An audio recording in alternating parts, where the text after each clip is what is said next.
আসসালামু আলাইকুম, welcome to our channel. আশা করি সবাই ভালো আছেন। আলহামদুলিল্লাহ আমরাও ভালো আছি।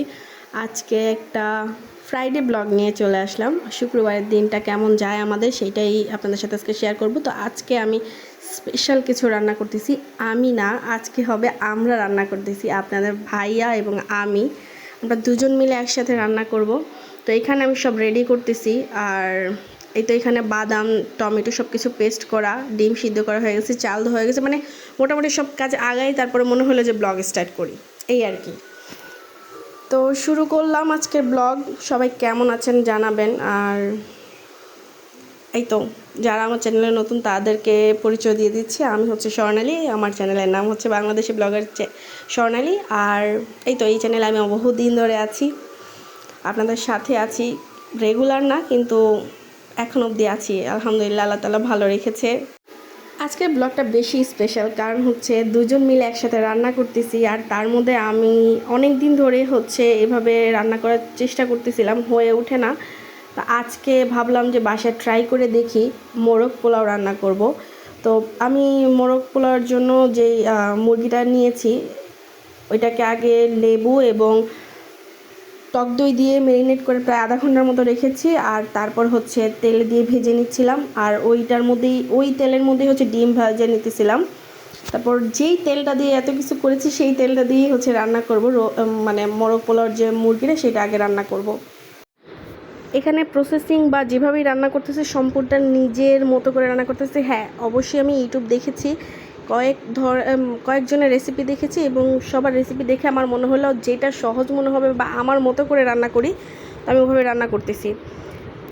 এখানে পেঁয়াজ এবং আস্ত গরম মশলা এগুলো সব দিয়ে নিয়েছি, এবং এটাকে ভালো করে ভাজার পর যখন একটু ব্রাউনিশ কালার চলে আসবে, তার মধ্যে আদা রসুন থেকে শুরু করে সব কিছু দিয়ে নিব। তো এই পর্যায়ে আমি এখানে আদা রসুন দিয়ে নিচ্ছি। পরিমাণটা আমি আসলে বলতে পারবো না, কারণ আমি পরিমাণ আন্দাজের উপরে দিই, কখনো পরিমাণ হিসাব করে দিই না যে এতটুকুতে এই দিতে হবে, ওইটুকুতে ওটুকু দিতে হবে। এখানে আমি যেই পেস্টটা তৈরি করেছিলাম, সেই পেস্টটা দিয়ে নিচ্ছি আগে। লাইক রোস্টের যেই মশলাগুলো আছে, বা রোস্টের যেই ম্যারিনেশনের সিস্টেম, বা রোস্ট রান্না করার যেই সিস্টেমটা, সেমভাবেই দেওয়া।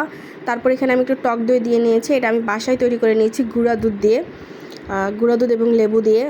বাইরের টক দইটা আমার কাছে তখন ওই সময় ছিল না, যার কারণে আমার এভাবে করে তৈরি করে দিতে হয়েছে। তারপর এখানে গরম মশলার গুঁড়া দিয়ে দিচ্ছি। আর সব একটু একটু করে, মানে আমি একটা একটা করে দিচ্ছি, একসাথে দেওয়া হচ্ছিল না। তারপর লবণ দিয়ে নিলাম। আমি আমার যেভাবে ভালো লাগে ঠিক ওইভাবে রান্না করতেছি, এই আর কি। তবে প্রথম অনুযায়ী আলহামদুলিল্লাহ খুব ভালো হয়েছিল। যেহেতু ওই ব্লগটা শুক্রবারের আর আমি আজকে দিচ্ছি, তার মানে অবশ্যই এটার অনেক ভালো একটা ফিডব্যাক হওয়ার পরেই দিচ্ছি। আর আমার ভয় লাগতেছিল যে আমি যে একটা ভিডিও আপলোড করবো, সেই ভিডিওটাতে যদি ভুল ভ্রান্তি হয় বা আমার খাবারটা টেস্ট না হয়, তখন দেখাইলে নিজের কাছেও কেমন লাগবে। তো সব মশলা দিয়ে আমি এখানে এটাকে ভালো করে জাল করে নিব। তারপর এর মধ্যে হচ্ছে আমি মুরগিটা দিয়ে নিব এবং ভালো করে কষাই নিব। সম্পূর্ণটা কষানোর উপর নির্ভর করবে। আর সাথে আমি কিন্তু এর সাথেই ডিমও কষাই নিব। তো প্রথমে আগে মুরগিটা দিয়ে নিচ্ছি। খুব বেশি ভাজা হবে না, হালকা একটু ভাজা দিয়ে তারপরে আমি হচ্ছে মুরগিটা কিন্তু রেখেছি, যাতে কাঁচা কাঁচা যে ফ্লেভারটা বা যে মুরগির একটা কাঁচা গন্ধ আসে, সেটা যাতে না আসে, এই কারণে আর কি। তো রোস্ট আমি আগে একদমই রান্না করতে পারতাম না, কিন্তু আলহামদুলিল্লাহ এখন ভালোই মোটামুটি আমি রোস্ট রান্না করতে পারি। সব রান্নাই মোটামুটি এখন ভালোই করতে পারি। তো এই তো এখানে তার উপরে আমি হচ্ছে রোস্টের মশলাটা দিয়ে নিয়েছি, যেটা রাঁধুনি রোস্টের মিক্সড মশলা, সেটাকে লিকুইড করে তারপরে এখানে দিয়েছি, মানে পানি দিয়ে গোলাই তারপরে দিয়েছি। এবং অপর পাশে আমি পোলাওটা রান্নার জন্য পাতিল দিয়ে নিয়েছি। আর পোলাওটা 70% রান্না হবে, পুরোপুরি রান্না হবে না, কারণ এটাকে আবার দমে বসাইতে হবে, যেভাবে আমি আর কি চেষ্টা করতেছি আজকে, আর কি। তো এখানে আমি ভালো করে তেল দিয়ে নিয়েছি।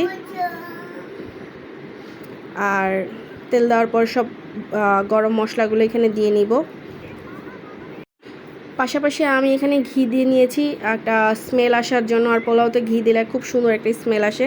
তারপর সব কিছু দিয়ে এটাকে ভালো করে হালকা একটা ভাজা দিয়ে নিব, এবং তারপরে হচ্ছে আদা রসুন দিয়ে পোলাওটা রান্না করে নিব। 70% রান্না করব পোলাওটা, তারপরে এর মধ্যে বাকিগুলো দিব। তো ওই পাশে কিন্তু আমি রোস্টটাকে আরেকবার একটু চেক করে নিচ্ছি পানি দিয়ে। তো যতটা ফাস্ট এখানে কাজ দেখানো হচ্ছে ততটা ফাস্ট কিন্তু আমাদের কাজ হয় না। এই কাজগুলো করতে অনেক টাইম লাগে, অনেক সময়ের একটা ব্যাপার। আর শুক্রবার একটা স্পেশাল ডে হয় আমাদের সবার জন্য, আর সবাই বাসায় থাকে, এর জন্য একটু ভালো কিছু রান্না করতে আসলে ভালো লাগে সবার জন্য। তো পোলাওটা এখানে দেওয়া হয়ে গেছে, পোলাওর যে চালটা। তারপরে আমি এখানে নাড়ানাড়ি করতেছি। ভালো করে যদি ভাজা হয় তেলের মধ্যে পোলাওর চালটা, তাহলে আরও ভালো স্মেল আসে। এটা আম্মুর থেকে শিখছি। আম্মু বলে যে তেলের মধ্যে যতক্ষণ ভালোভাবে ভাজা যায় পোলাওর চালটা, তত স্মেল সুন্দর আসে এবং পোলাওটা ঝরঝরা হয়। তারপর আমি পরিমাণ মতো পানি দিয়ে নিচ্ছি। আমি আবারও বলতেছি 70% রান্না হবে পোলাওটা, যাতে গলে না যায়। তো এই তো পোলাওতে পানি দেওয়া হয়ে গেছে, এখন আমি এটা ঢেকে দিব। তো আপনাদের ভাইয়া এই পাশ থেকে হচ্ছে চিকেনটাকে আর একটু ভালো করে নেড়ে চেড়ে নিচ্ছে এবং তার মধ্যে ডিমটা দিয়ে নিচ্ছে। আমি বলেছিলাম প্রথমেই যে আমি এর সাথে ডিমটাও কষায় নিব, তাহলে সুন্দর একটা ডিম থেকেও একটা অ্যারোমা আসবে, রোস্টের একটা অ্যারোমা চলে আসবে। এবং চিকেনটা ভালোভাবে হওয়ার পর আমি হচ্ছে এটাকে দমে দিয়ে দিব। তো এই কাজটা আপনার ভাইয়াকেই করতে দিয়েছিলাম। বলছি তো শুরুতে যে আজকে আমাদের হবে, আমরা দুজন মিলে রান্না করতেছি। আর আলহামদুলিল্লাহ সে আমাকে প্রায়ই রান্নার মধ্যে সাহায্য করে, মাঝে মধ্যে রান্না করেও দেয়। যদিও আমি দাঁড়ায় থাকি, আমি বলি এটা করো ওইটা করো, এভাবে রান্না করো ওভাবে রান্না করো। তো সে হচ্ছে শিখতেছে আমার সাথে, দাঁড়ায় দাঁড়ায় রান্না শিখতেছে। যদিও খুব ভালো রান্না করেছে, আমার থেকে ভালো এখন রান্না করে। তো আমার চাল 70% হওয়ার পরে এবং এখান থেকে রোস্টটাও হয়ে গেছে, এবং এটাকে এখন আমি দমে দেওয়ার জন্য সব কিছু নেড়ে চেড়ে নিচ্ছি এবং অর্ধেক করে নিলাম পোলাওটা। অর্ধেক পোলাও উঠাই নিব এবং মাঝখানে হচ্ছে মুরগির পিসগুলো দিয়ে নিব, সাজাই নিব সুন্দরভাবে, এবং তারপরে তার উপরে আবার চাল দিয়ে নিব, পোলাও চালটা দিয়ে নিব। তারপরে কিছুক্ষণ দমে রাখবো, 10 থেকে 15 মিনিট দমে রাখলে হয়ে যাবে আমাদের মোরগ পোলাও। এটা আমি সম্পূর্ণ আমার ইচ্ছা মতো রান্না করছি, আমার যেভাবে ভালো লাগছে সেভাবে রান্না করছি। এটার কোনো নিয়ম বাঁধা ছিল না যে এই নিয়মের পরে এই নিয়ম করতে হবে, এইভাবে করতে হবে। আমার এভাবে মনে হলো যে ভালো করে রান্না করি, এইভাবে ভালো লাগবে, তাই রান্না করা। খেতে ইচ্ছে করছে, রান্না করছি, খাইছি, মজা লাগছে, দ্যাটস ইট। কোনো নিয়ম নীতি নেই। আমার কাছে মনে হয় রান্নায় এত নিয়ম ভালো লাগে না। আপনার যেভাবে স্বাচ্ছন্দ্য বোধ হয় সেভাবে রান্না করা উচিত। তো এই বাকি সব কাজ কিন্তু আপনাদের ভাইয়া করতেছে, এখানে আমার কোনো অবদান নেই। আমি দাঁড়ায় দাঁড়ায় ক্যামেরা ধরে আছি, তার ভিডিও করতেছি, আর এই কাজগুলো উনি নিজে করতেছে। শুধু আমি লাস্ট একটা কাজ করেছি, সেটা হচ্ছে বেরেস্তা দিয়ে নিয়েছিলাম আর ঝোলটা দিয়ে নিয়েছিলাম। এছাড়া আমি আর কোনো কাজ করিনি। তারপরে বাকি সব কিছু উনিই করেছে। তো এইভাবে করে আলহামদুলিল্লাহ আমাদের শুক্রবারের দিনটা খুব ভালো গেল। তো দমে দেওয়ার জন্য সবসময় আমি পাতিলের নিচে এরকম একটা তাওয়া দিয়ে নিই, যাতে হিটটা নর্মালি লাগে। পুরোপুরি একদম ডিরেক্টলি যদি লাগে তাহলে হচ্ছে নিচে পুড়ে যায়, এভাবে করলে নিচে পোড়া লাগে না। আর যে হাঁড়ি পাতিলগুলো হয়েছে এই রান্নার সময়, ওগুলো আমি ধুয়ে নিচ্ছি।